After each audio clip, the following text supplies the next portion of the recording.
Ethics is considered to be one of the most difficult papers, but trust me, it's one of the easiest.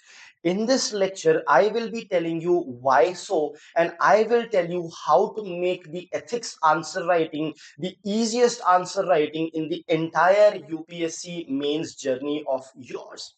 At the same time, remember the importance of ethics is such that now among the all the GS papers that are there, since the last couple of years, ethics is scoring the highest. Yes, aspirants are getting 130, 140 plus as well in ethics paper, which has actually gone beyond the marking weightage of essay paper as well in the recent years. Now, in the upcoming mains, that may be the case or may not be the case. That's a different thing altogether. But here I am to make your ethics answer writing as easy as it could ever be. So let's get started with the ethics answer writing class. So first things first, you should be aware of certain things.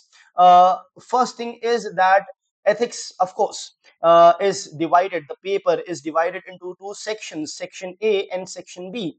And the division is more significant over here simply because the two sections are completely different from each other. Yes, so section A basically consists of the theories, all the chapters that are there, the concepts, the things that you will study theoretically will be there in section A. And in section B, you will have something known as the case studies. Now, because it is slightly different than the rest of the GS paper, the UPSC institutes try to scare you off with respect to case studies, as a result of which you panic and you subscribe 10 different courses. In addition to your foundation course, you go elsewhere as well for specific ethics answer writing, so on and so forth. But trust me, that will not be that is actually not required. And if you follow UPSC with Toha here itself in my videos, I will ensure that your ethics answer writing will be up to the mark. So let's see how to tackle section A as well as section B. Now, section A will have certain corresponding things similar to GS1 to 3, but slightly different things as well. But the most important thing that we will look in detail is section B, case studies. So let's quickly first look at section A. So in section A, of course, it's the similar kind of a thing that we have seen in our GS1 to 3 as well, that you have to first understand the question, identify the key words and directive terms and directives that are there. You have to also understand the scope and the demand of the question. Scope as in what all you should incorporate in your answer. At the same time, when you talk about the demand, it is basically trying to understand, okay, do you need to write examples or not? Generally, that is the idea. But in ethics, please remember, it's better to write examples even though you're not specifically asked about it, right? Now, you also have to think about what the core issue is over there. So once you understand this, you would understand all the dimension parts and every aspect of the question. Once you do that, you need to formulate your answer with an amazing structure, right? Of course, it should have introduction, conclusion, and the main focus will be the body of the answer. Introduction and conclusion, remember, needs to be very, very brief, especially because all the questions in section A are of 10 marks only and has to be done in 150 words. So you don't have many words left with you. So directly start attacking the question with the introduction itself. And if you are not finding any introduction, directly you can start with the with addressing the question directly without the introduction as well. Do not waste your time over there, right? So let's move ahead.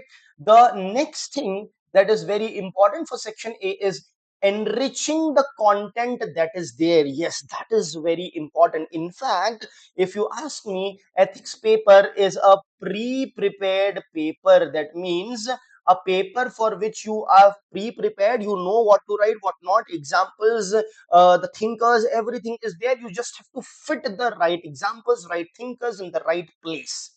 So first things first, please use thinkers views. And you have just one chapter on moral thinkers, but it does not harm you to use those thinkers in other chapters as well. In fact, it is beneficial for you to do so. Then please add real life examples. I would advise you to write down all the personal, at least one personal life example and one professional life example of each and every micro topic that is mentioned in the ethics paper. Then you can link it with Indian ethos and values. What does this mean? It means that use indigenous example. Use the example example of Buddhism, Jainism, or any other cultural aspect of the Indian society which you may know of, so that your answer is very relatable. And the examples also needs to be very day-to-day life kind of examples as well. In addition to personal and professional life example, you can also add examples at the national as well as international level also. Then in your answer there needs to be some ethical depth. That does not mean that you write very technically and write psychological, philosophical kind of concepts in every sentence, but please understand that your ethical dimension needs to be highlighted, like the conflict of interest, the personal and professional ethics, probity in governance. These phrases, sentences, words needs to be used. Then you have to be very, very balanced. That is the nature for all the GS answers, especially in ethics.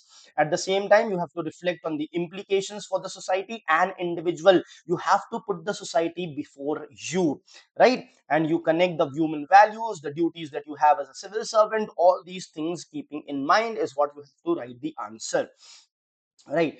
And the last thing over here is the presentation. Guys, this matters a lot. Don't forget this. You have to write in a very simple manner, in a manner in which the NCRTs are written by simple sentences. Your writing need not be very exceptionally beautiful, but it has to be neat and legible. Please keep that in mind. Headings, subheadings can be used, flowcharts, diagrams can be drawn. In my other video I've talked about how the diagrams in ethics can be drawn, especially these Venn diagrams kind of diagrams are a lot of famous and are also lot easy to draw it, plus other types of diagrams also you can draw. You have to of course maintain proper spacing between the two lines and between the two paragraphs as well, and keep whatever you're writing is as precise and not lengthy, because remember each question was of 140 words. Now these things apply to all the GS answers as well. I hope the section A is absolutely clear. Here is a quick checklist. Answer what is asked. Of course, you know this from my previous lectures as well. Structure it well. Conceptual clarity needs to be there. It should not be looked as if you are confused yourself and writing the same thing in multiple ways. To avoid that, thinkers and examples needs to be used. Ethical perspective needs to be added, and the conclusion needs to be very meaningful.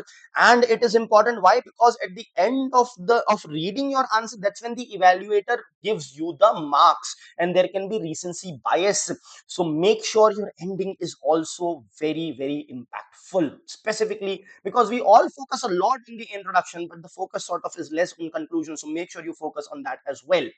Now let's talk about the most important thing over here, that is the ethics case study. Yes, so we will talk about the ethics case studies. Now there are 6 things to be considered when it comes to the ethics case study, which I will tell you in detail one by one.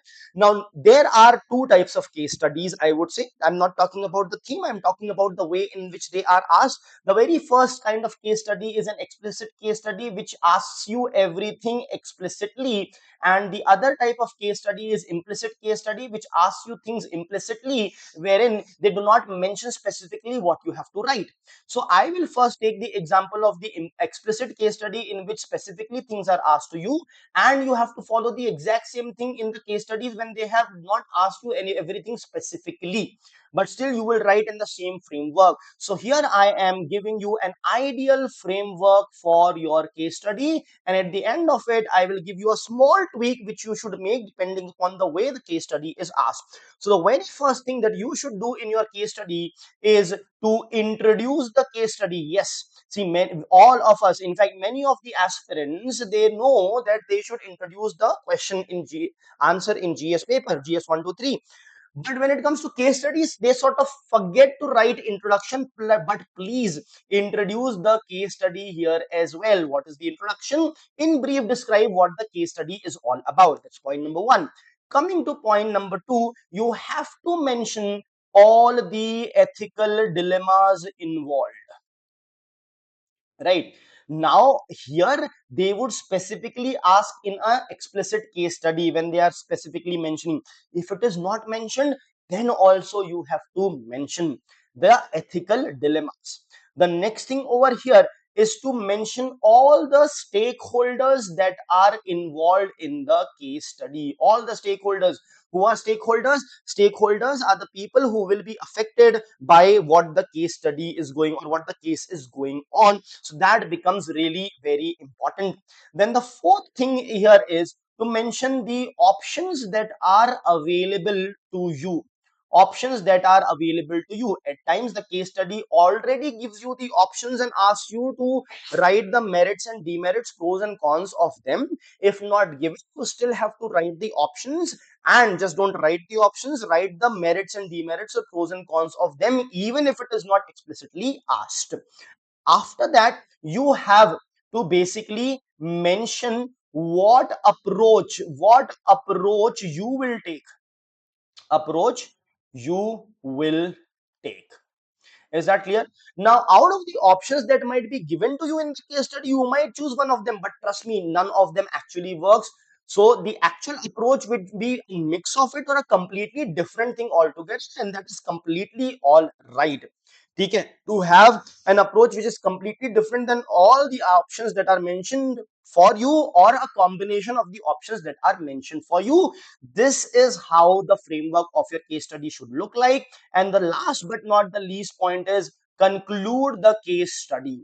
So conclusion and introduction are the two generic things, but these four things: ethical dilemma, stakeholders, options available, and approach that you will take, plays the most important thing. This is the main body.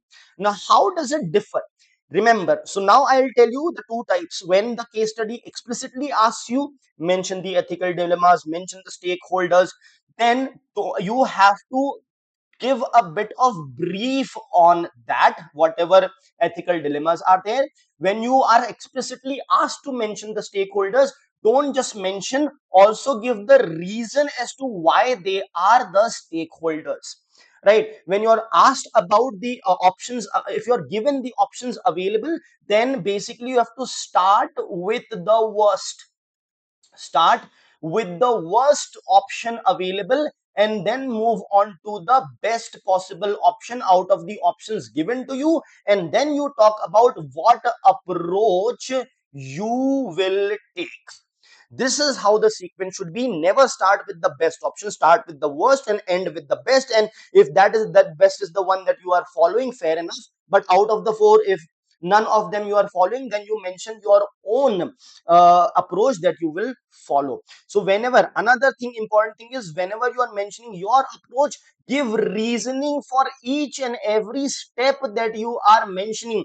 Because the options given to you might be very straightforward one sentences, or even if you are identifying the options, you might be identifying in one sentences. But when you write a holistic complete approach of yours, then you will not be writing one sentence, you will be giving a brief. So whatever step you will write, be writing multiple step as your approach. So for each step you have to basically give the reasoning for that particular thing.